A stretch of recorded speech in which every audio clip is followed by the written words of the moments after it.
getting me and Trevor swearing our asses off. Coming up on our season 2 premiere, since it's our first episode of 2026, I'm going to share my ins and outs for this year. And spoiler alert, giving a fuck is definitely out for a second year in a row. Feels good. After that, I flew all the way out to LA to sit down with today's guest, and I'd do it again, which is really saying something. She's a multi-platinum superstar with some of the best pop hits ever. Guys, it's Demi Lovato. What? I know. I'm confused too. But before we get to all that, let's start off with our NGL announcements. First up, the real ones. Might have already seen the news. I'm going to the Winter Olympics. And not only am I going, NGL is going. Yep. Squad, roll out. Appropriate usage. Okay. We're going to be taping 2 Olympic episodes right from Milan. This is... The first one comes out February 19th. Queen Emma wants to know if I'm excited for Milan. That exhale you heard just a few words ago was me. I regularly have an experience on this podcast, similarly to announcing that we have interviewed Demi Lovato for this episode and all of the other guest announcements that we had the absolute pleasure of doing in season 1. When I say the sentences, my brain is like, that was such a dumb sentence. That was silly. Events I'm looking forward to the most. I'm very, very excited to watch slopestyle snowboarding because I have personal investment now. You'll see. I am very excited to watch ice skating because I could never. And speaking of the Winter Olympics and the things that I've teased now, we've been busy the past few weeks shooting 2 new episodes of FAFO with the help of YouTube, NBC, and some badass Olympians. I know, silly sentence. Okay, you'll be able to watch me learn to curl. Yep, we went all the way to South Dakota, Sioux Falls, South Dakota, and we got to learn how to curl. It was incredible. That episode of FAFO is coming out on February 3rd on YouTube, and I just got back from taping the second one in Aspen. That's right. I returned to the scene of the crime. If you know, you know. I got to meet with Jamie Anderson, who was incredible. You'll be able to watch me eat shit countless times. We're literally going to have an eat shit counter. So like just stay tuned for fun. All right, that's it for our NGL announcements. And now in honor of my mother-in-law's debut on Traitors, I'm going to attempt to recap it, which probably isn't going to go well because I don't watch reality television. And I didn't quite get around to watching all of the episodes yet that have been released. But in an attempt to be doing this in a timely manner, I do know how it went. Small disclaimer, I'm about to talk about Traitors, and I am not going to edit myself. So if you have not watched yet, which I suggest you do, maybe skip ahead. So what are my takeaways? She was a traitor! Oh my God. Can I tell you? There are so many things. Like, if someone was like, guess what happened? Not in a million. I don't know why that didn't even cross my mind that was a possibility. I genuinely couldn't tell you. I don't know why that wasn't a possibility in my brain. Maybe it's because of like her naturally sweet disposition. I was like, she wouldn't. As if it's a choice. That's not how that works. And Donna was a traitor. I'm not over this. And it's going to take me a while to get over it. I will say this. I have seen the clip many times now on my doom scroll of Donna's exit, which is when they put you on the little circle on the floor and because everyone voted and said the most votes were for Donna, we think she's the traitor. And she stood on the little circle on the floor. And then it's basically the person's opportunity to reveal right before they leave whether or not they were a faithful or a traitor. Meeting every single one of you. And her little speech right there. On that note, I think I'm gonna go, but you nailed that, Donna. You nailed that so hard. And she does like the dramatic turn and walk off when everyone else is celebrating. You can see her in the back of the clip, like turn and walk out of the doorway. Guys, she nailed that. I have not gotten a chance to talk to Donna about it yet. Because I didn't watch the full episode. I want to make sure that I can dive into a full celebration of Donna's accomplishments. And my understanding is that there's some things that I have not seen in the clips, like challenges that she was involved in, that I would like to know before I text her about it. I mean, is she going to receive a whole paragraph? At minimum. But from what I've seen, she was a traitor and she fucking nailed it. Next up, Doom Scroll of the Week. Doom Scroll of the Week is brought to you by Olipop, a new kind of soda. First up on Doom Scroll, my algorithm has informed me of a new Gen Z trend called the swag gap. And I feel personally victimized. Queen Emma, the clip, please. The swag gap is a very real thing to me, and it's something that I think about very frequently, like way more often than I probably should have, if I'm being honest. But like, how could I pull up somewhere in an outfit like this? Like low bun action, cute sunglasses, hoop earrings. Are you seeing these shoes? Cargo pants. Like, how could I be wearing something like this and then show up with a guy who's in flip-flops and a vest? I can confirm it does exist. I am the one bringing the team down. It's me. It's not my husband. My husband, he's the one who's got the swag. When Jason and I first started dating, Jason would wear V-neck plain t-shirts. It was this same idea of, if I like it, I'll just buy it in another color. That was Jason's MO. He would just wear the exact same shirt in a different color. And let me tell you, it hugged the biceps. It hung off the shoulders nicely. And it also emphasized like how just, it looked good. My husband, when we first started dating, disliked suits so badly. But now, because he has to sit the desk on Monday nights and he has to be a little more professional, he's wearing a suit on a very regular basis. And let me tell you something. Don't ever ask yourself why we have 4 kids. You know? That's self-explanatory. Turn on ESPN on Monday night. I said what I needed to say. Now, the swag gap for clothing is one thing. He clearly has like a cooler swag to the way he dresses. Swag in general, like overall swag, we've seen him dance, guys.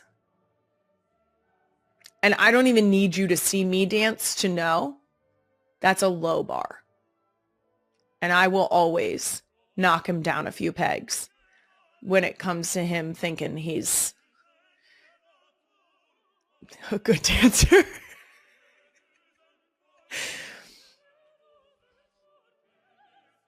I mean, I find it cute and endearing, but like, we've seen it.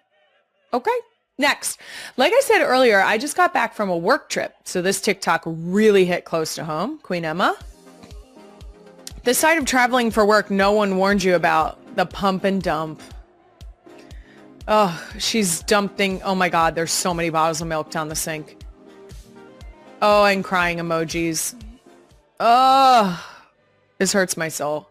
Coming from someone who is admittedly a bare minimum supplier. That's what I call myself because that is the truth of my breastfeeding journey. And it has been for all 4 children.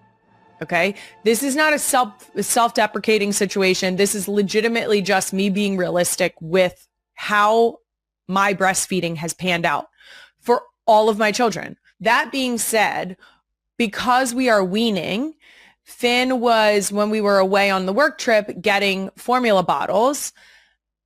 I then had to pump and dump. Now, especially from a bare minimum supplier who on a regular basis has been truly deeply disappointed with what was contained within the pump once I took the pump off, to dump out 3 to 4 ounces aside was like a dagger to the heart. It was, first of all, I would have this moment of pride where I was like, oh, and then right down the hotel sink it went.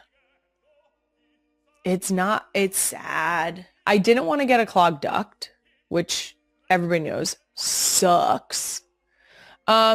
I will say one of my biggest tips for clogged ducts, which I think is something that I discovered when I had one with Wyatt. If you have a handheld shower head, you can turn it on the hardest setting possible and the hottest that you can handle it, and massage. Yep, I'm saying this out loud for the internet. And I'm going to finish my thought now because it's not going to stop me. You massage it down your boob towards your nipple and then get out of the shower and pump right away, or feed the baby right away. But it would probably work better to pump right away. You're welcome. Finn did finally fully cut a tooth.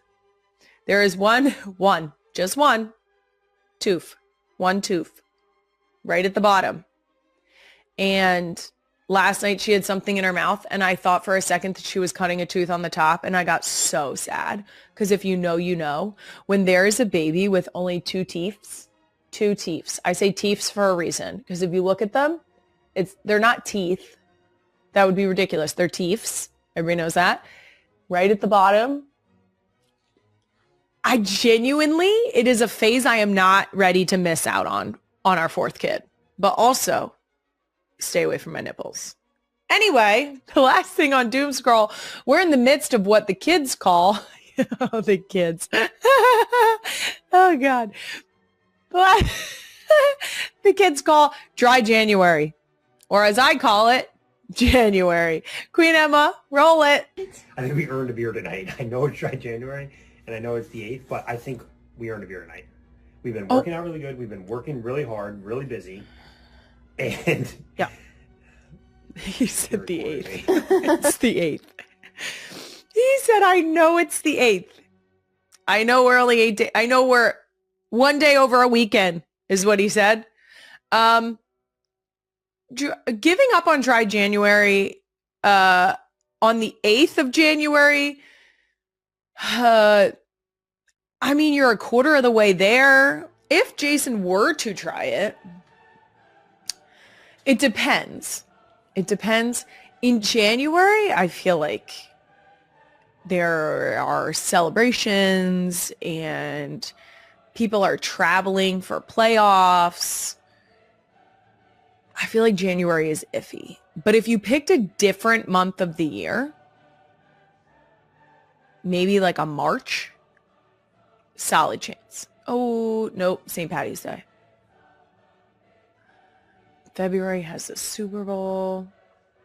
Maybe April. I myself have absolutely no feelings about dry January because I don't drink.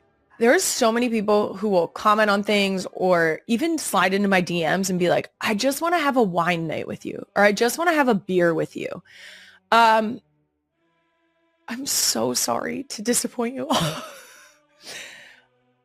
But I don't really drink. My go-to at a bar, a fully stocked bar specifically, is always going to be a Shirley Temple. But apparently now I don't even have to leave my house for a Shirley Temple.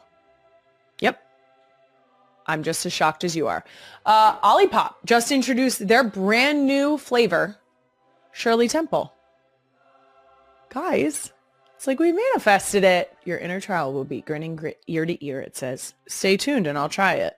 That's it for Doom Scroll of the Week, brought to you by Olipop. Now, let's move on to the second annual edition of my New Year's Ins and Outs, brought to you by Intuit TurboTax. Now, this is taxes. Now, I realize this is an older trend. I also realize it's January 15th, and it's late as fuck to be doing this. But guess what? I don't care. We're doing it anyway.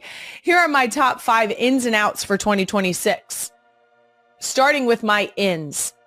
Number 1, we'll kick it off with something real controversial. Kittens and puppies. That's right. I am definitely looking to add things to our home. Will it be a kitten? Will it be a puppy? If Jason has anything to do with it, it'll be neither. Number 2, not leaving the house. Guys, let's not. Let's collectively decide not to, and then we won't have to meet each other out. You know what I'm saying? Number 3, mom and dad, no kids time. Okay? Big deal. We got to try for more date nights or maybe a trip together. Who knows? But you know what I do know? I know what came the last time mom and dad went on a no kids trip. So you know what else is in? Contraception. Okay. Number 4, bagel sandwiches. Technically, they've been in every year, but there are a few better ways to start your day than a bagel Sammy, let me tell you. Number 5, flipping the bird. Very in for 2026. Guys, it's the most direct way to just let people know. Okay? Maybe even a double bird. Because the more the merrier. Okay? The best part about flipping the bird, it's right there. You're not questioning where you stand with me. Right there. Okay? Fuck it. And I said that with my whole chest. Sometimes it's playful. Sometimes it's serious. That's for you to decide. Bonus ins that just missed the cut. Bugs, because you know I love bug hunts. ADHD, because I can't help that. Turtles, because Queen Emma made this list. And room temperature water. Big in. Big on room temperature water. Maybe it should have been an in. You get it. Outs. Number 1, hard pants. This is the easiest one. I don't even think it needs an explanation. If I have to button them, should I be wearing them? That's a good question to ask yourself. Number 2, crop tops. Cut it out. Stop it. Every brand that is only offering crop tops now, kiss my ass and my belly button, because you can see it. Hi, Patricia. Hello. How are you? Are you good? Are you in for 2026? You're in. You're so in. Beards. Bearded ladies in for 2026. Patricia said that. Crop tops. Can you go lay down because I can see your nose? Thanks, lady.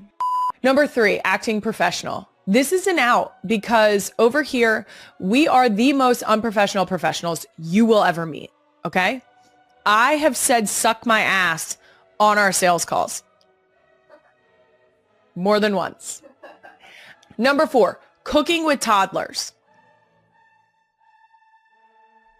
I've had enough of this. If the mess was worth the end result being that they actually eat the meal, I would do it every day of the week. But you do one make your own pizza night, get through the entire process, bake the pizzas, and then they look at you and tell you they're not eating it, you might flip the script too. Number 5, once again for the second year in a row, giving a single fuck. It's out. It is out. And by giving a single fuck being out, I mean giving a single fuck about things you cannot control. Okay? Let go. Relinquish it. But also, give a fuck about the things that matter. Okay, bye. Bonus outs that just missed the cut. Dallas. Because fuck them. Sorry, Demi. And Kelly. The word bitch. Except when baby back is in front of it. Los Angeles. Out.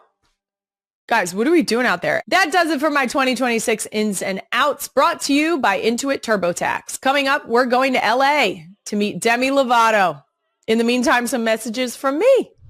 If you're a real one, you already know I'm a lifelong germaphobe, and living in a house with 4 children, 6 and under, a large dog, and my husband, it forces me to confront that phobia on a daily basis. I've seen some disgusting things in my household. I mean, I have one child who every single time she goes to the bathroom, I have to remind her to actually wipe. I said what I said. The other day, Wyatt asked me why we go through hand soap so quickly. I thought that was obvious, but I did explain it to her. Fortunately, the CVS Health app has me covered so I can mount our family's defense against germs, especially during cold and flu season. Things I'm getting on the app are the standards, okay? You got the disinfectant wipes, you got hand sanitizer, because you're going to use that in the car until you can get to the sink and use hand soap, which I also get on the app. Why are you between me and the desk right now? What are you doing? You are 120 pounds. Get out. Thank you. I love you. I see you. I get it. I will let you out in a minute. You can also check your prescription status on the go, and CVS will tell me the moment my prescription is ready, which is important because you can't go into a store and waste time with kids. You got to be in and out, efficient. Go to cvs.com/app to learn more and download the app today.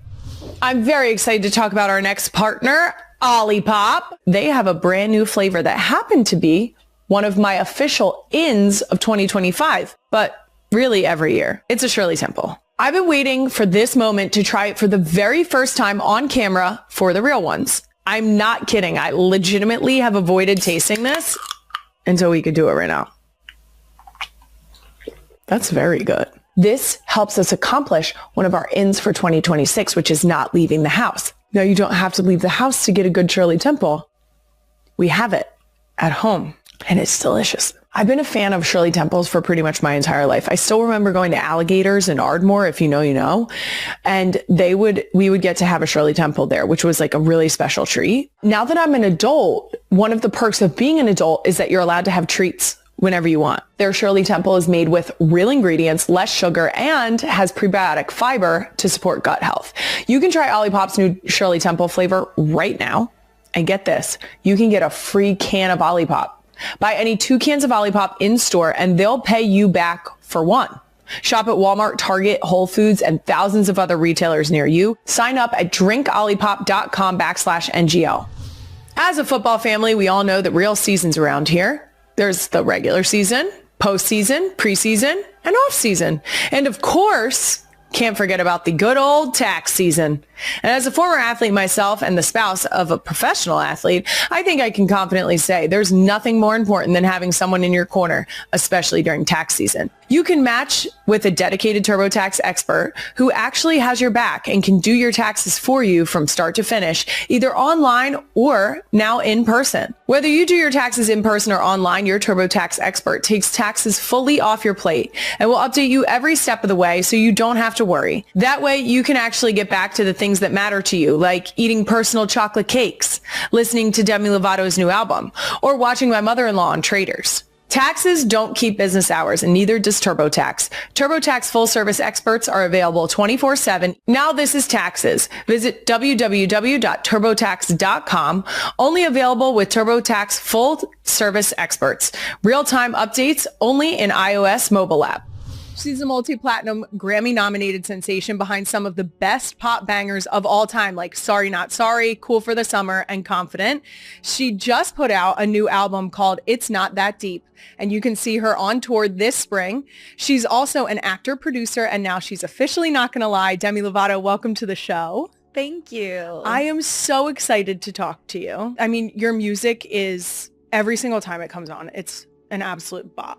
Which is probably cringe of me to say because I think bop is probably out by now. No more cringe. Who cares? Right? Okay, yeah. It's a bop. Thank you. They are just so, like, they're just, like, a good time. And, like, every time they come on, I feel like I, like, know every word and I sing along. And it's delightful. All of your music. Thank you. Now, before we get into anything, this show is called Not Gonna Lie, so I actually have to call myself out for a second. I had Kelly Clarkson on the show, and I told her that she was the only Cowboys fan I'd ever have on. But now that you're here, I think we need to amend that. Just for the listeners, your mom was a Dallas Cowboys cheerleader. Yes. So I'm going to give a free pass here. Give me a free pass because I don't actually watch football. So what you're saying is you could be swayed.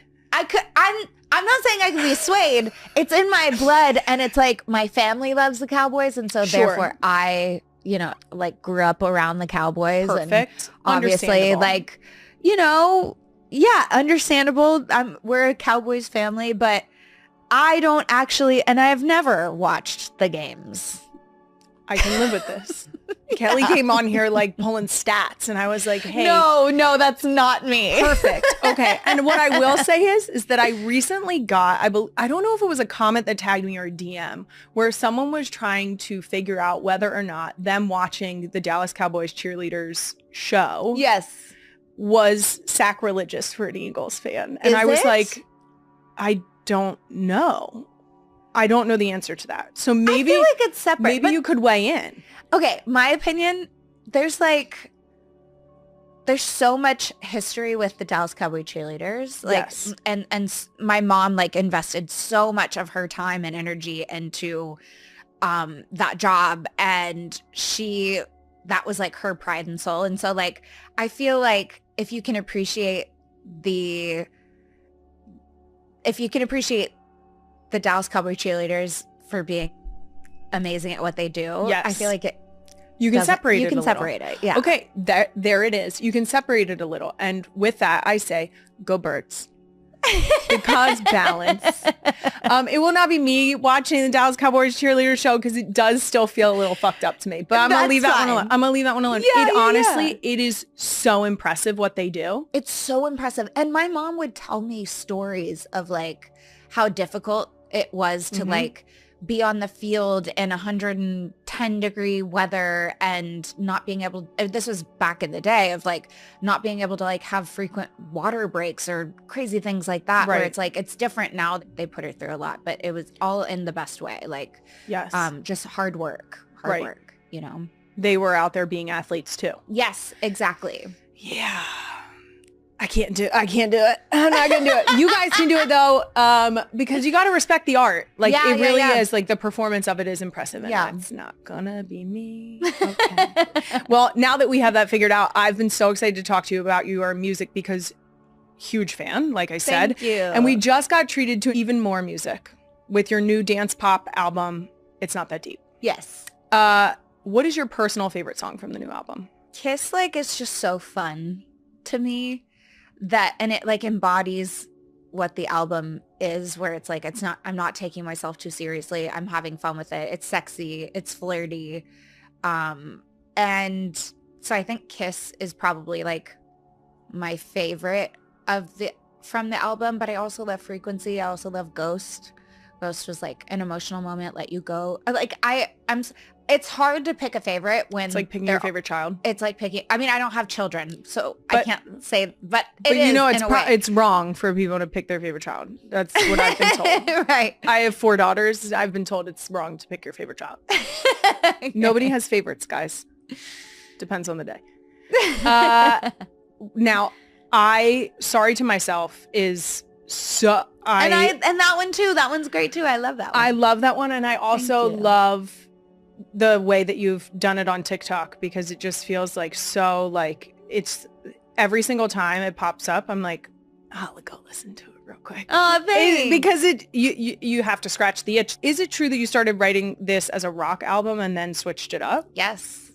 So when I first started working on this project, I was coming out of my last album. Holy fuck. Can you say that? Or should I just say holy? Okay. We say a lot of bad words. Okay. You say whatever the fuck you want. Okay. So I was coming off of my last album, Holy Fuck. And that was like, I was in my rock era and I was like, all right, let's go. And I was like, let's go even harder. Like, let's go even more rock with it. And as I started working on it, I was like in this relationship, very, very happy. And like, I found it really difficult to write happy rock songs. like normally they're, you know, they're just like really emotionally driven, and here I am in this place in my life where I'm just like having fun and it's very lighthearted, and then so I decided, I was like, okay, maybe I should switch the vibe. So I started trying on a few different genres and different sounds, and ultimately like what matched my emotions this album was the pop and dance sound that was just cohesive with what's going on in my personal life. And like, I'm having fun. I'm, you know, newly married. Life is awesome. And I don't really have anything to be angry about right now. And so I'm not writing, you know, music that's very angry. Sure. And it's just interesting how you think an album is going to start. When you think of an album and how it starts to where it actually ends up is really fascinating, and something that I love about making music. And now you're taking this new album and all of your music on tour this spring. Yes. You can get your tickets now at demilovato.com/tour. How do you feel about one of your earliest stops on the tour, which is Philly? How do I feel about it? Yeah. I'm excited. Are you? I have great memories in Philly. Oh, good. Yeah, I ran the stairs like Rocky. Yes. Like I've perfect. done that. I also just have played Philly a million times, and or what feels like a million times, and I have like good memories there. But like I have this one memory of me running on a tour stop, and like I ran through the streets of Philly, and it was cool. Did you? Yeah. Because Philly's a great place to go, and everybody knows that. You know what I'm dying to have is like a really good Philly cheesesteak. Perfect. Okay. So tell me where to go. Angelo's is where you need to go. Okay. Angelo's is like the current, if you look it up, everyone's saying that Angelo's is the front runner. Okay. It's Good to very, know. very good. And I feel very strongly about this, that you might like Angelo's. Okay. I'm going to try it. Please do. I'm Their going to try pizza it is when I also go delicious. on tour. When Perfect. I'm there. Yeah. Okay. You tell me. I'll meet you there. Okay. Do you want to come to the show in Philly? Try to stop me. Yes. Yes, absolutely. Awesome. Oh, 1,000%. Oh, good. That'll now, be fun. what can we expect to see on this tour? Definitely a big show. And songs from my newest album, It's Not That Deep, but also songs from my catalog that are older.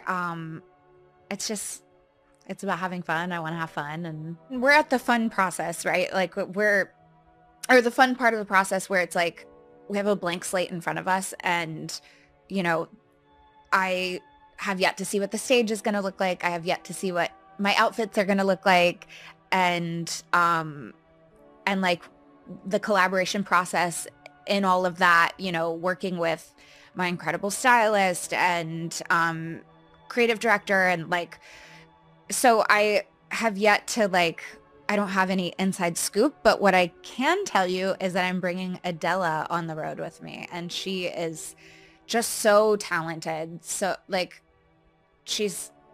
I heard this quote that was like, she's your favorite pop star's favorite pop star, and it's so true. She's just so cool. I'm so excited. Well, speaking of performing, I was just watching you absolutely crush it on New Year's Rockin' Eve. Thank you. Out of all of your songs, do you have a favorite one that you like to perform live? I love doing Cool for the Summer. It's like challenging enough vocally to where it's fun, but it's not challenging to a point where it's stressful. So like there's no like crazy super high note like in Sorry Not Sorry where I'm like, oh God, am I gonna hit it this time? Yes. It's kind of like hard enough to where it's fun to sing, but it's not stressful. And so I love Cool for the Summer. And then I also just have like so many good memories to that song, and so it's just so fun. Now, we mentioned Kelly Clarkson earlier. I actually asked her. I love Kelly Clarkson. Don't worry, we're gonna get there, because Yes. I heard that your email address was Yes. littlekelly@yahoo.com. Yes. Is that true? Yeah, well, the little was spelled with D's because Little Was Kelly was taken. already taken. Sure. So it was little Kelly, but I was so obsessed with Kelly Clarkson when I was a kid that I made my email address Little Kelly. Yeah, I love that so much. Does Kelly know that happened? she does. And Yeah, how does she feel about that? Because I feel like that's I think she's flattered. right. Yeah, I was on her show and I told her when I did her show, and then I recently saw her for Rock and Roll Hall of Fame, and I told her again, and she was like, "I know you told me," and I was like, "Okay, I'm just making sure you know because I'm obsessed with you." And Now, one of the things that I asked Kelly, which brings me to you saying like the challenging vocal songs that you have, I am not musically inclined whatsoever. And I just want to know how it feels deep in your soul when you hit the note that you like a really challenging song, when you hit it and you fucking nail it.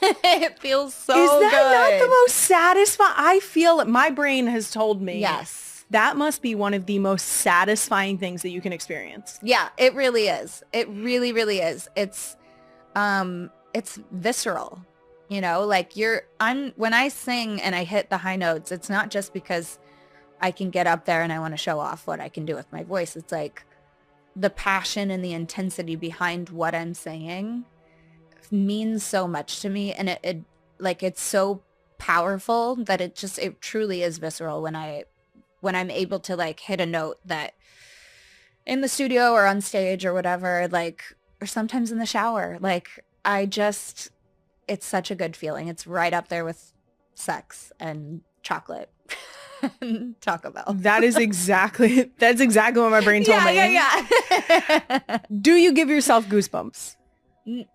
No, I don't think so. I think like, Have other people given you, like, I think when you listen to other people, have they get like a Yes. Kelly Clarkson when Kelly hits a note? yes, Like, definitely. I think for me, I'm so critical of my performances and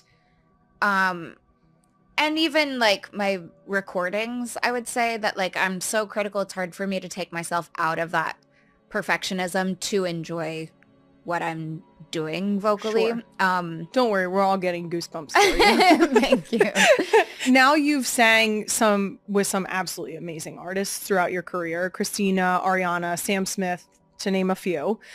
Do any of your duets or collaborations stand out to you? I would say my favorite collaboration that I've ever done would have to be Fall in Line with Christina Aguilera, because Christina is like Kelly Clarkson to me, and she was one of my biggest inspirations growing up, and every time I karaoke, I sing her songs. And Do you have a favorite? What's the go-to? there's one called Keep on Singing My Song. And I thought for sure you were going to say Gene in a Bottle. no, this one's like got this I'm kidding. long note at the end, and it's really fun to sing. I never get to sing it unless I'm doing karaoke or if I'm in the shower. But I just like, I really value that collaboration because it just means so much to me. That's so much power in the collab. It's not even funny. Well, speaking of collaborations, I feel like I can't fully transition into 2026 until I talk to you about one of my favorite moments from 2025, which is when you made a surprise appearance at the Jonas Brothers concert. Oh, yeah. Holy fucking nostalgia. We actually have the clip. This dream right inside of me. I'm gonna let it show. It's time to let you know. To let you know. This is real. This is me. I'm exactly where. Now, how excited were you to do this? I was so excited. Did you know that it would take over the internet the way it did? Because I had a feeling. I don't know. I always get worried because my algorithm is based on what I watch, right? My generation. I kid you not. It was every single, it was like 6 deep before I got anything else. And then it went right back to it because my algorithm knew what I wanted to see. Oh my God, you're so sweet. What was the best part of it Was it like the eruption of the cheer? The eruption. Was it? Yeah, definitely. God, was it so good? It was so loud. It was so fun. As it and should have been. Everyone was just like, everyone was going crazy. And I think we all shared that same enthusiasm for the performance, because for the Jonas Brothers and I, it was getting back on stage for the first time together in however many years. It was really nostalgic for us as well. And so, hearing the crowd erupt with enthusiasm the way that we were excited to perform it just felt right and was really rewarding. That's so cool. And the real ones know when it comes to TikTok, I always say you got to run to the comment section. So I got to shout out the top comment with 639,000 likes. All we're missing, and it is the Disney knees. Yes. Or the Disneys, if you will. The Disneys. For anyone who is unfamiliar with this phenomenon, can you explain to them the Disney knees? The Disneys, I can't explain it. I just have to do it. No, it's like when you're standing up and you're so excited to be on stage that your knees collapse into each other. And that's all I can, that's the best only way I can describe it. Yeah. That's so good. My knees glitch. Now, circling back to that concert, the eruption of cheer and everything, but I was also talking to Ed Sheeran about the idea of which artist would be considered a cheat code for the loudest crowd in their hometowns. Is there anyone that you can think about? I said, Ed and I agreed, bringing Eminem out in Detroit would be like... Oh, yeah. Yeah. Cheat code. Cheat code. Who would you think? When I think of like the loudest crowds, I think of Taylor. Like she'd probably have the loudest crowd on her. That one's easy. And you so put Taylor in Philly, we're gonna be loud. Yeah. Is there anyone in Dallas that you think besides you? Besides me. Maybe Beyonce in Houston. Oh, Beyonce in Houston. Duh. Yeah, definitely. I'm trying to think of. I feel like the artists who sort of rep their hometown really hard are the ones who would get like the biggest. Yes, of course. I just thought of an artist. Please. Bad Bunny in Puerto Rico. That would be the loudest crowd. That would pop off in a way that I cannot. I want to see that. Right? Yes. This episode is sponsored by Liquid IV. Even though I said not leaving the house was one of my ins for 2026, this is going to be a lie. So I have to admit, I will occasionally leave my house for something awesome because I don't want to miss out. I'd be okay with it, but I'm probably going to leave the house. And unforgettable memories are made when you're present and connected, not distracted and exhausted.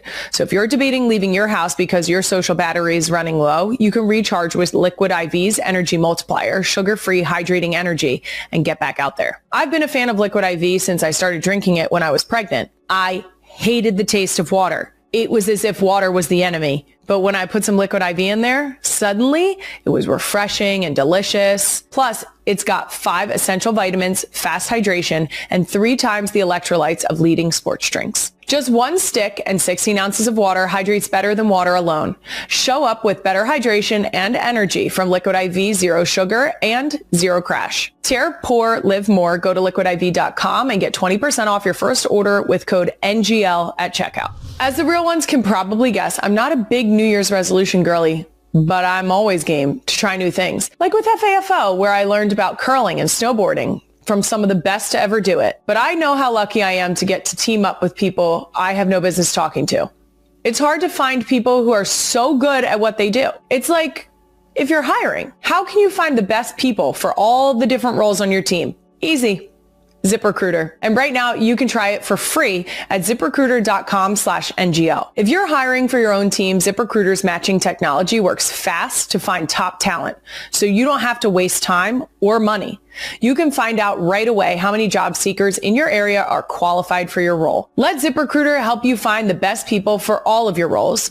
4 out of 5 employers who post on ZipRecruiter get a qualified candidate within the first day. See for yourself. Just go to ZipRecruiter.com/NGL right now to try ZipRecruiter for free. Again, that's ZipRecruiter.com/NGL. ZipRecruiter, the smartest way to hire. You guys know on a day-to-day basis, I'm out here dressing like a dirt ball in the year 2026. And the year 2025, 2024. You get it. But even I can admit, it is nice to get dressed up for things I'm excited for. Like a special taping of this podcast in LA with Demi Lovato, for example. Or maybe a musical. If you've got some fun things coming up this year, Macy's has all the pieces you need to make your wardrobe feel new again. And staying warm doesn't have to mean giving up on style. Macy's has a variety of coat styles and silhouettes to mix in, like blazers, puffer jackets, and faux fur. You can even experiment with color and detail through shoes, like blue suede Steve Madden boot.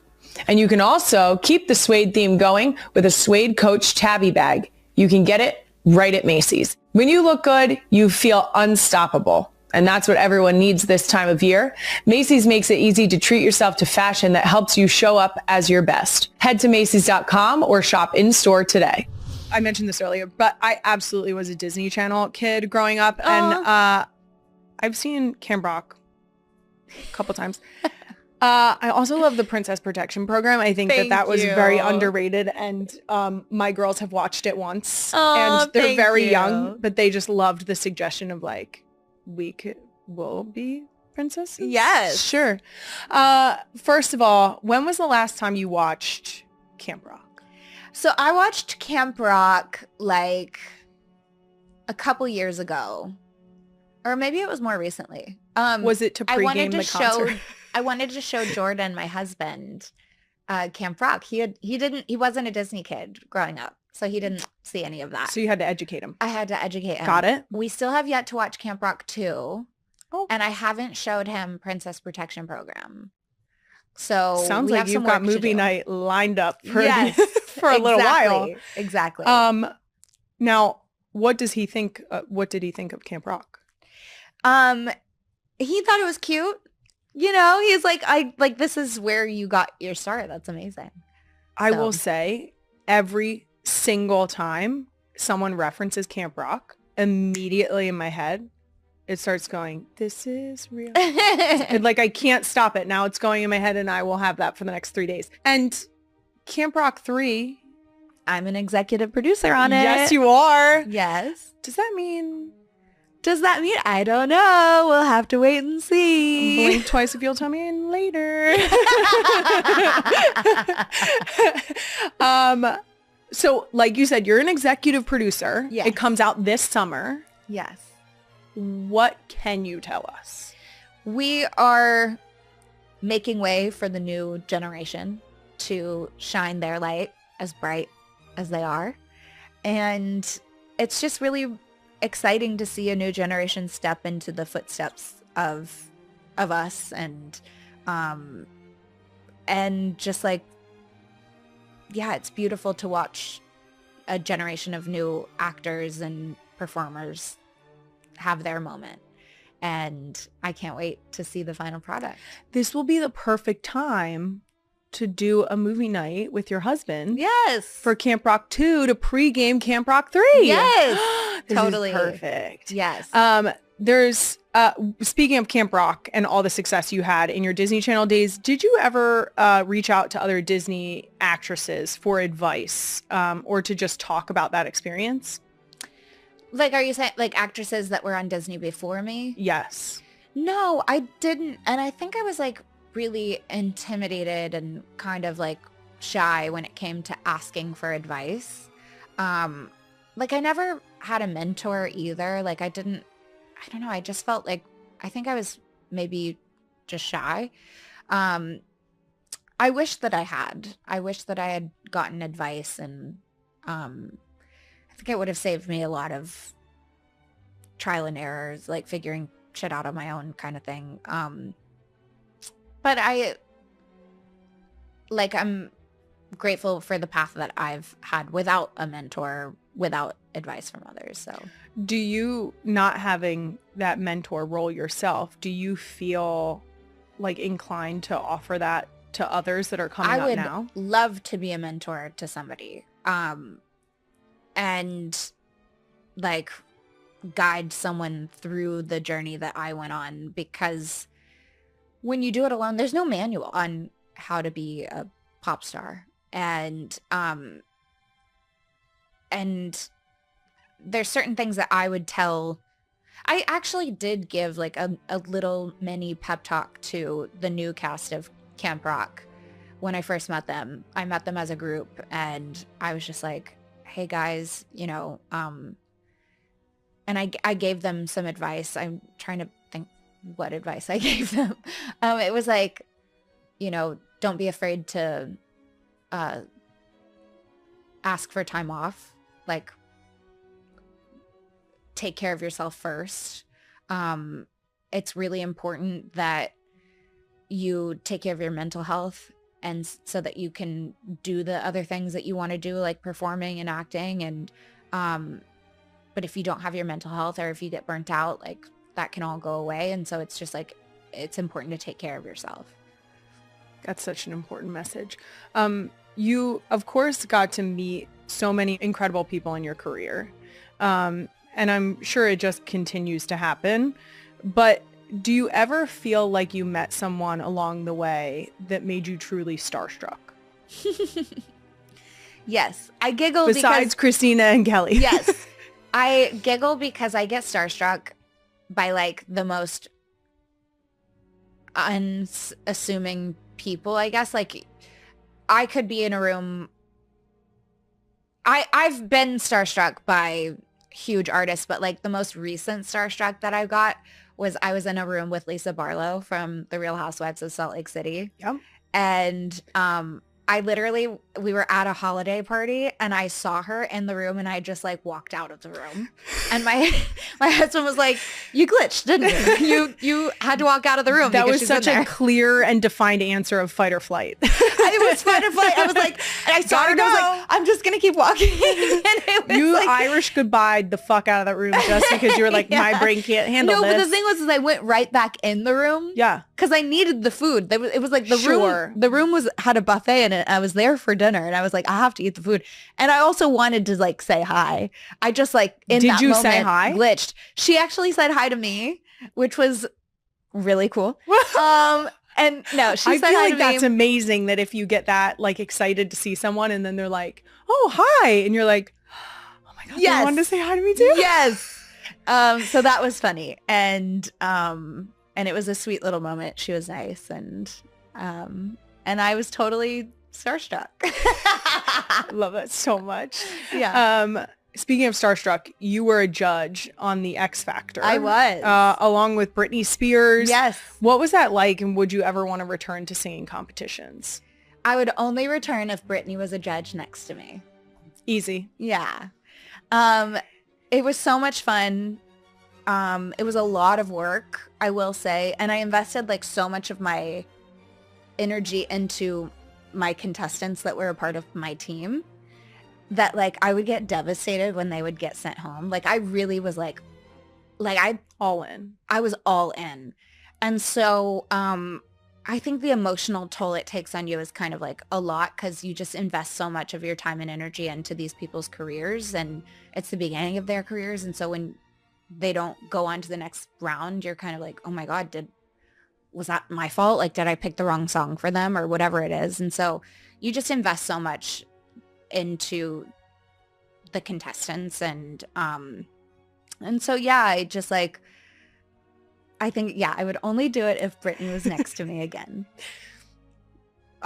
We'll try and manifest it. Yeah, we'll manifest it. Sure, why not? You've performed on so many big stages. Grammys, VMA, Super Bowl, National Anthem. Do you have a favorite?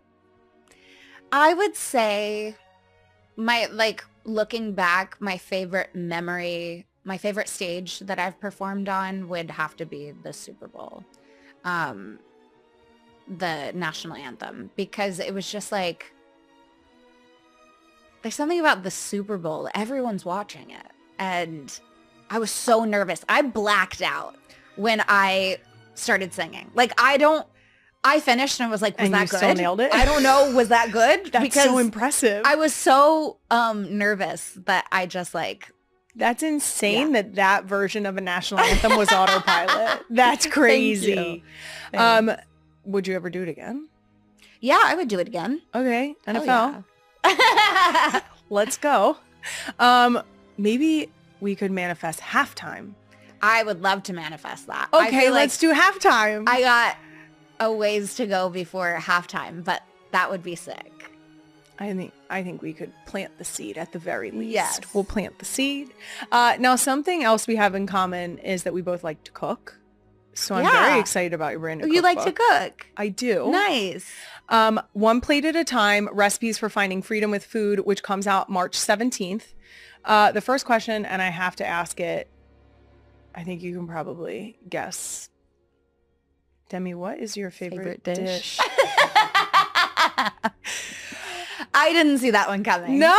No, I didn't. Queen Emma swore you would. Okay, my newest favorite dish is this pickle mug. It's like a mug that looks like a pickle. I love pickles and I love mugs. Oh, perfect. And my cousin Brayden got me that for Christmas this year. It was like a pickle mug. And it's my new favorite dish. I'm gonna take this in a direction that Queen Emma was not prepared for. Do you have a favorite pickle? Oh, I actually do. It's Velasquez dill pickles, just original dill. The spear? Not the sphere, the whole pickle. Okay. I know. Okay. But they're like this big. They're not like the movie theater pickles. I'm sorry.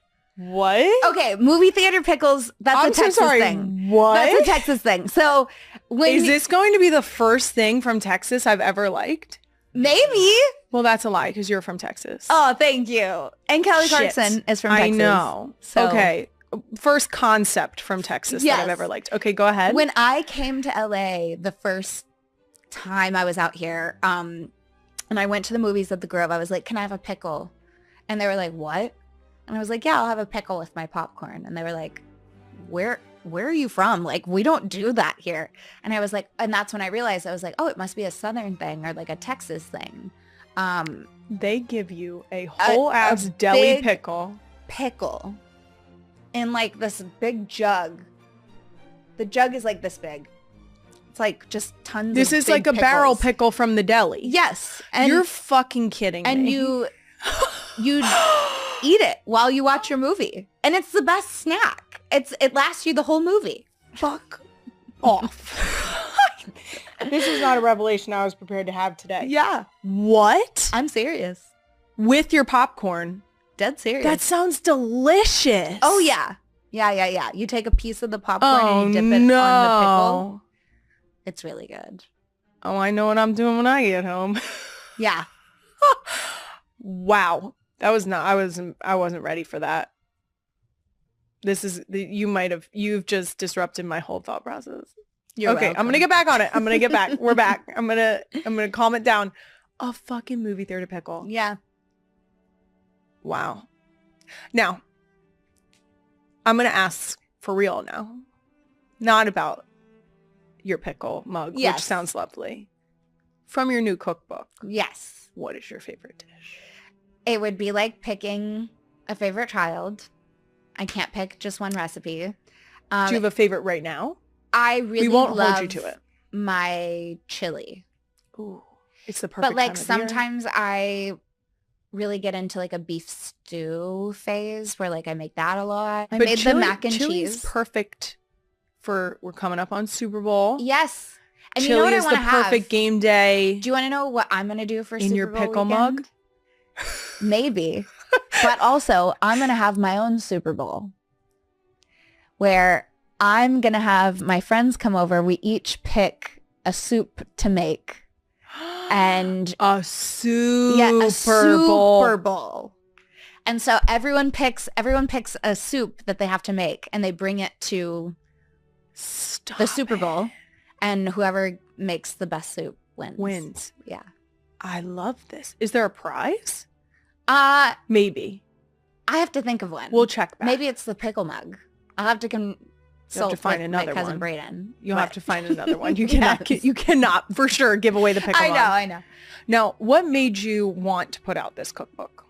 So I started cooking like a few years ago. I am not an expert by any means, but I'm somebody that's in recovery from an eating disorder. And when I first got into recovery, food was very, very overwhelming for me to the point where when I would go to the grocery store, I would break down in tears because there was just food everywhere. And that to me was the enemy at the time. And when I got into recovery, they taught me the importance and the value of cooking and repairing your relationship with food through that way. And I found that cooking gives me, I found that cooking just kind of helps build my relationship with food in a way that like, I trust the food and it's fun. Or say you don't have, you know, an eating disorder and you're not in recovery and you want recipes that are just easy and tips on how to, you know, how to get started in the kitchen. Like you could be that person too. Cooking has been so healing for me and my recovery. It is, I always say this, especially when I have guests on, I always like to give flowers where they're due. And I cannot thank you enough for being so open about your process and your recovery and what you went through, because raising 4 girls in this world, it's important to have people who will speak up about those types of things that are impacting a lot of people, oftentimes silently. So I really, really appreciate you not only creating this cookbook, but just even starting that conversation, you being open to discussing it is so incredibly special for other people who are also going through it. So thank you. Yeah. Thank you so much Thank for you. coming to chat. Once again, make sure you get your tickets to see Demi on her It's Not That Deep tour. Go to demilovato.com/tour. You can also get her brand new cookbook on March 17th. Thank you again. Thank you so much. Is one of the funniest things I've ever watched. They're the best and funniest and smartest. If I've ever said anything funny, it is, there's at least a 60% chance it's because of something that happened in our friendship, or like I just think they're so funny, and when we get together it's like my favorite thing. I also have to tell you that, you know, there are these random things that happen that, like, I've been doing comedy for a long time, and there'll be little milestone type things that, you know, people from your past will reach out about, like someone from high school or whatever, and it's sweet. I have never in my life, no show, no accomplishment, no anything, never gotten so much outreach as when you shouted me out on your show. When the iHeart thing happened and you're like, oh, Caleb's show is up too, and said that you liked the show. I have never in my life got more people that I haven't spoken to in years texting me and going, I'm so sorry. Kylie knows who you are. No, it was so, it's just always the funniest. I'm like, I love Kylie too, but damn, they are like coming out of the woodworks. They love you. That's very sweet. I said it then and I fucking meant it. Okay. The best part is that when we were talking about our rundown that day, I was like, why? So vote for Caleb. No, same. I'm like, I mean, I think, you know, to like earlier you were joking about, and I don't know if this makes it into the episode or not, but you were joking about being like unprofessional professionals and being like, we're just kind of flying by the seat of our pants. And I think I know that that's what people really respond to about you and why you do deserve to win awards, that one and others. People really feel like you are their friend because you're a regular, nice person who's like, I just think that there's so many great things about you, and I am a fan. And I think that the biggest one and why you won that award, and we'll probably win a whole bunch more, is because people really see you and they go, oh, that's how I would do it if I was in that position. It feels very human the way that you're handling all of this. Yeah. I mean, I appreciate that. I appreciate those kind words. I just truly think that if that is what people are attached to, I mean, that's all I've got. I've met people in person who are like, I just love how like real you are. And I'm like, that's all I've got. I don't know how to be anybody else. I'm going to be me. So you either like it or you don't. But if you don't, suck my ass. Leave it in. Leave it in. Leave it in. You know, from podcasting, it's like you week to week, you're like, this is what I'm going to say. And this is my opinion. And like people either latch on or they don't, and they either get your humor or they don't. But I mean, back to you, because I really think that you are one of the funniest people on the internet.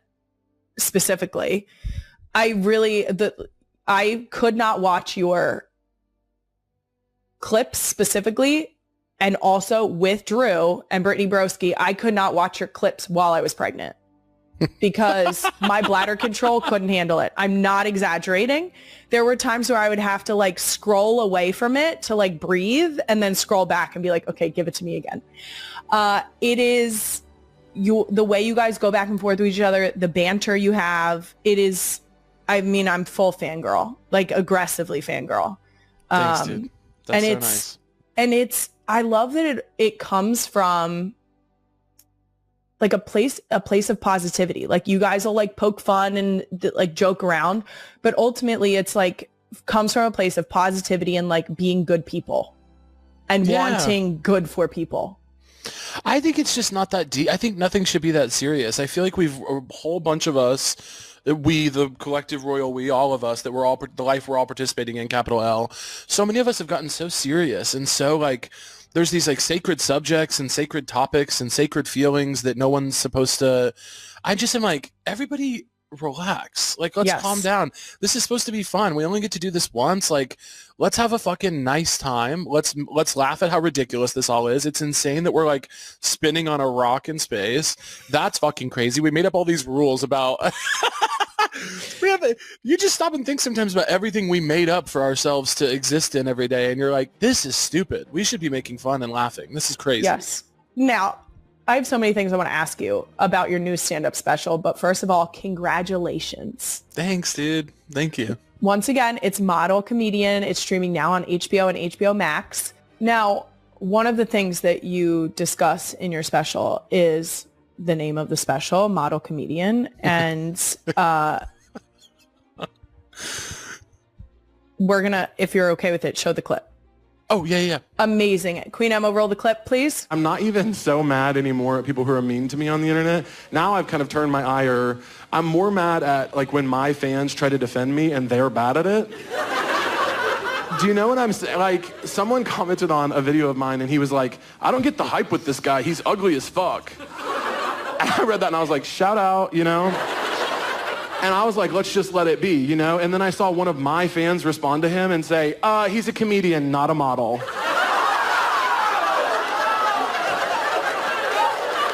Hey, what? No. Fuck, now, get to my office now. Now, I say I don't look at the comments, but occasionally I do take a peek. I know you said you haven't looked that much. Mm-hmm. Is there one that sticks out? One that is staying with you? Yes, on the special. Oh God, I really have not looked that much. I'm trying to get a better relationship with that. I think I have a pretty good one, but I'm trying to get even better at it. There was one that made me laugh that was on one of HBO's TikToks that I saw from some girl. It was like all lowercase, and it was like, "Are we sure he's not Filipino? He looks just like my uncle, who is Filipino." And I was like, incredible. Thank you. I love that. I just love the idea of they're Filipino investigating me in the comments. And I would love to be Filipino. It's just not my truth at this moment. But it really cracked me up. The idea that like maybe we're hiding it. Is there a comment overall that has been your favorite throughout your career, throughout TikTok, your comedy, all of it? Is there a comment that you haven't shared maybe that really it still sits with you? A comment that still sits with me.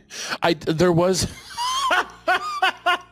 a guy, I don't know if I've ever talked about this, but I randomly do have a lot of like Republican kind of conservative fans, which cracks me up because I am making fun of them all the time. Now I do make fun of everybody, but I'm just like specifically I'm so equal ideologically opportunity. opposed. Yeah. Sure.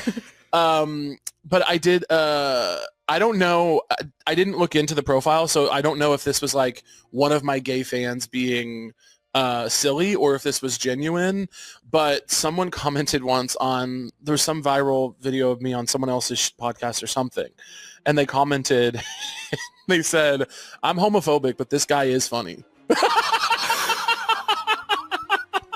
And I absolutely love that so much. That is one of my favorite things. That's wildly self-aware, first of all. It's just like, that is such a huge compliment because a big part of my thing is that I'm a gay guy. So like, you really have to be rocking with the material to break through that. Look at you I mean, you're breaking down barriers is what you're doing. That's what that is. That's busting down barriers. That's incredible. Some guy did message. I don't know if I have it to read it to you directly. Some guy did message me right after the special came out, like the night after, and said, I am a straight white male, Navy veteran, Catholic, like listed all these things. And he was like, and I just saw your HBO special and I'm a fan. And I was like, okay. I was like, hey, I don't think you'll probably be hanging around for long, but I love that we got there for a moment, and what a beautiful window we shared together in my DMs. Rock on, brother. Now, do you find that you set the boundary of not reading comments?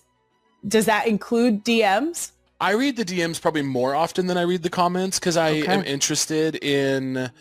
I'm interested in how people behave when they think no one's perceiving. Like it is very sociologically interesting to me. When people behave badly in the public comment section, I'm like, oh, you're not a real hater. You are have some kind of embarrassment kink, and you're hoping that I'll go off on you and give you attention. You're just an instigator. Like you're trying to pull either shit from you or shit from the rest of the people commenting. Yeah, you're lonely and you'd like someone to look at you, and that's actually quite sad and not very fun. But when you DM me some hateful shit, you're really about that. Like, this is for the love of the game. Like, you really don't like me. Yes. And so when I stumble across one of those, I find it sociologically interesting. But mostly my DM requests are lesbians just responding like, go, girl. Or it's really nothing. It's usually pretty fun in there. So I don't read comments very often. I don't want to fill my free time with that.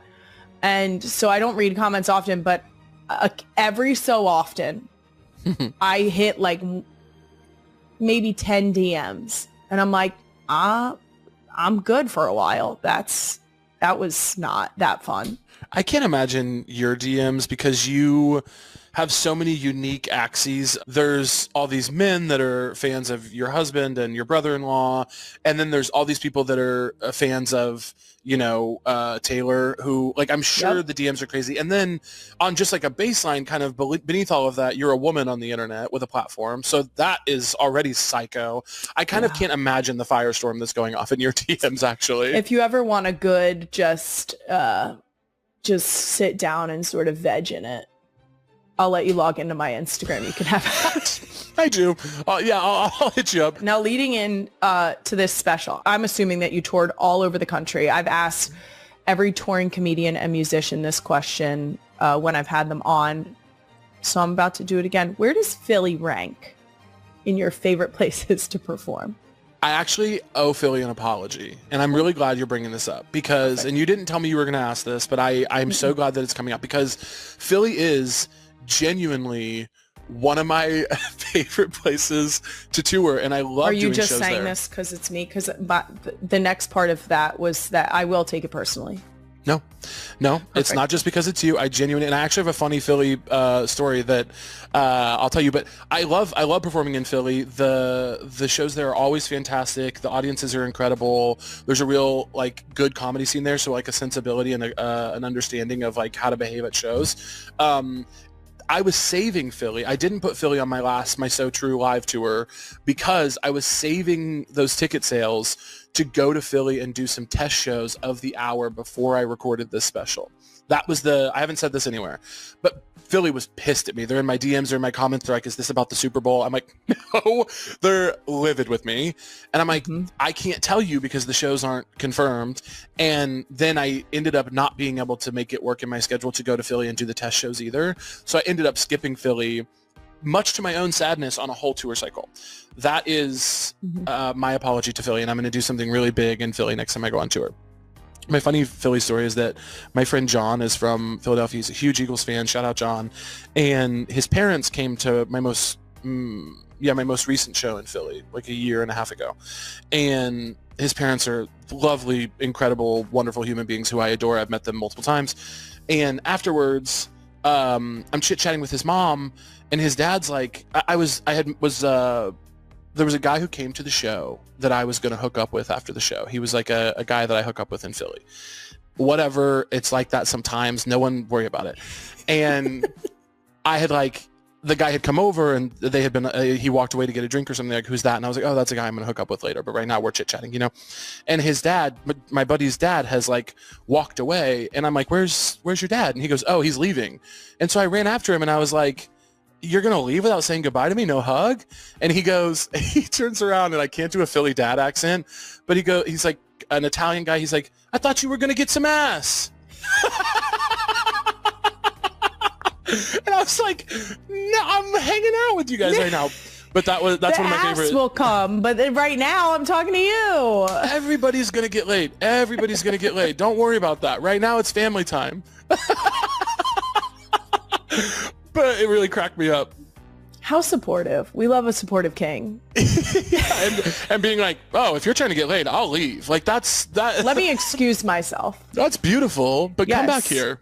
You just have to come and impart your comedy on us. We just need you to drop it right in Philadelphia where it belongs. I'm in such a tough place with Philly right now because obviously the Chiefs and Eagles of it all. And I'm such a massive lifelong Chiefs fan. I mean, I was there when it was like pre-Andy, pre-Travis. Like it was when things were It wasn't bad. that fun. Yeah. It was not fun. Mm-hmm. And my problem with Philly right now is that like obviously the Eagles are like fucking untouchable, but so goddamn likable. Jalen Hurts is like just like the most likable. I'm really kind of mad. I keep trying to find angles to get the rivalry interesting, and I've got nothing on Jalen Hurts, and I'm just like, I'm kind of sick of it. I've about had it. It's making it really hard to have a proper feud, you know?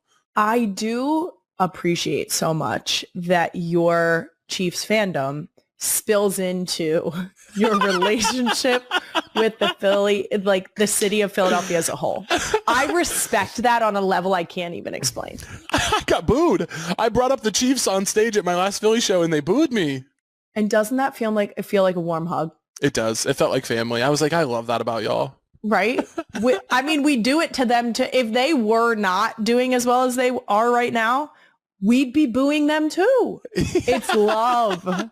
It's all love. And I do feel it. With the Kansas City Chiefs, do you have a favorite player? You don't have to say my brother-in-law. My dad's favorite player was Derek Thomas. Okay. And so he's always been kind of up there for me. My favorite player right now is probably Isaiah Pacheco. I just love him. I love his energy. I love his vibe. Probably Isaiah. But Travis, shout out to Travis. I know that you don't want me to say him, but of course I don't want you to say him if it's not him.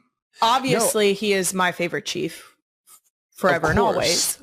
But I don't want you to say him just because you think that's what I want to hear. No, I do love Travis. It is what I want to hear, and that's the wrong answer. Yeah. And now I wanted to hear it. And now we're actually beefing for two reasons. One thing I love about all the guys on the team right now is how much and Travis is a big part of this, how much they show up for the city. Like they're always at the charity events. They're always doing all of the stuff around town. And I feel like that the cool part about football to me, and what I'm always trying to tell people who don't give a shit about football, which is a lot of people in my life, I'm like, it's when it's going well, it's so good for the whole city. It's like things happen because people are excited about the team. And I think that's the thing I love the most about it. That's honestly, Travis has given us the best glimpse into Kansas City because of the things that he gets involved in there. And in terms of like charitable stuff, he introduced us to something that he holds really near and dear to his heart, which is Operation Breakthrough. Mm-hmm. And I've actually gotten a chance to go and visit and to see projects that they're working on. And they're actually working on one for Jason right now. It's one of the coolest places I've ever visited. The people there are incredible. But those are like, that's how I've learned about Kansas City, through Travis's lens. And it really is football, charitable efforts, things that he feels strongly about, and then delicious barbecue. And yeah. I am so down for all of it. Yeah, it's a really awesome town. I love it here so much, and I love anybody who loves it. And Operation Breakthrough is incredible. And like Travis and a lot of those guys are at they do stuff for like Big Slick every year with Sudeikis and Paul Rudd and all those guys, and Heidi Gardner. And I just think it's really cool, and I think it's good for a city to have something to be excited about. Yes. Now, not to bring up any hard topics now that we're mending these broken spots. A couple weeks ago, the Chiefs and Eagles played. Yeah. Any thoughts about that? In my opinion, no, they didn't. As far as I'm concerned, that didn't happen. Yeah. What I will say this. Yeah. One of the times that the Eagles and Chiefs played in regular season was the year that the Eagles won the Super Bowl. And that year, the Chiefs won the regular season game. Right. Who knows what that means? And here's what I can contribute. Okay. I think that the NFL should have a broadcast option. Shouldn't be the main broadcast. I don't want to mess with the main product. You guys do your thing. There should be a broadcast option that is a panel of 3 people. One of them is a dyed-in-the-wool ex-NFL, like classic commentator, like exactly what you'd expect. One is a gay guy who knows ball, and Perfect. One is a third person who knows nothing about the game, the teams, or anything that's going on. And that can ask questions. Yes, and that and that person's job is to go like, wait, why when they throw down the yellow thing, what is that? You know, and then it's a spectrum of experiences and knowledge. I think this broadcast would completely revolutionize the watching experience. I love that so much. I think it'd be cool. Because I do think there are a bunch of spaces where people have tried to capture the idea of, let me explain football. Let me help you get involved. Let me help you understand. Yeah. But watching it live and doing it simultaneously would be the best way to consume that.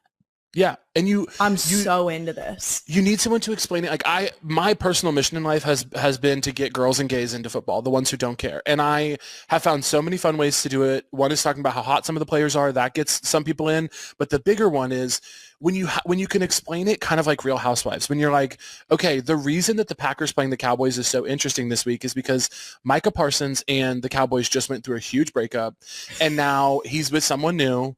And now he's going out and he knows his ex is going to be there with his new girl. You know, like, and he's got to show up. He has to show out. Like, you know what that's like. So explaining the drama of the league, because there is so much drama all the time. This is the stuff we need to be talking about. Honestly, the idea of doing it during a broadcast is chef's kiss. I don't think there's anything that it sounds perfect. And I do think that that is exactly what you're saying about the drama. It is, and it runs deep. The tea is piping hot, and they don't even know. The tea is piping hot. Who had the chance to draft who and didn't? How are they doing now? Where do they play? Who used to play here but doesn't anymore? Well, it's all I good. mean, Baker Mayfield alone, you could get into like, was in Cleveland, not in Cleveland. You know what I mean? Like, we're like, what was that breakup like? And then how is he doing with, you know what I mean? How are you thriving in your next relationship? I like this. It's really interesting, right? Or like Russell Wilson just got benched for Jackson Dart to start. This is like, regardless of how you feel about it, this is a deeply interesting, like, human story. And when you're watching the game through that lens, it's actually so much more nuanced and interesting than like, I like when guys hit each other. It's like there's actually, I think even the most broiest, like, manly straight guys who love football, whether they know it or admit it, they also love the drama. It's part of it for them. Absolutely. They've just figured out how to frame it in a way where like they're like, it's masculine. It's like, no, he did just break up with the owners of the Cleveland Browns. It's Real Housewives. Yeah. This is your Real Housewives. Yeah. Yeah, no. And like the drama in the locker room that occasionally leaks, and you're like, no one's going to talk about how like a quarterback and the receivers don't get along, but he's supposed to throw to them on a weekly basis and they're supposed to do it together as a team. Like, what are we talking about? This is good. This is group dynamics. This is drama. This is good stuff. So I think we need a broadcast that delves into all of this. I really like that. NFL. I like that a lot. Hit us up. We've got ideas. This could, Caleb, I know people. And you know what? I believe you. I believe that you know people. Let's see what we can do. Let's go. Let's cook something. We do have a tiny habit of manifesting here. So NFL, hey. I'm putting it out. NFL, hey. Hey. We just got a quick, you want to hop on a Zoom real quick? The Caleb and Kylie sweatpants on the couch with with like appetizers, just being like, okay, so. Not us being their worst fucking nightmare, because the most unprofessional professionals coming in and just being like, hello. If you're an NGL fan or you live in a Peppa Pig household, or both, which I'm sure is the case for some of the real ones, chances are you know baby Evie has arrived. But did you know there's brand new Peppa Pig toys you can purchase for your own babies? And if your babies are anything like mine and love playing dress up, they're going to love the new Peppa Pig dress up wardrobe playset. This is perfect for our household because our girls love to dress themselves up all day, every day. If I let them wear 72 outfits a day, they would do it. But for laundry purposes,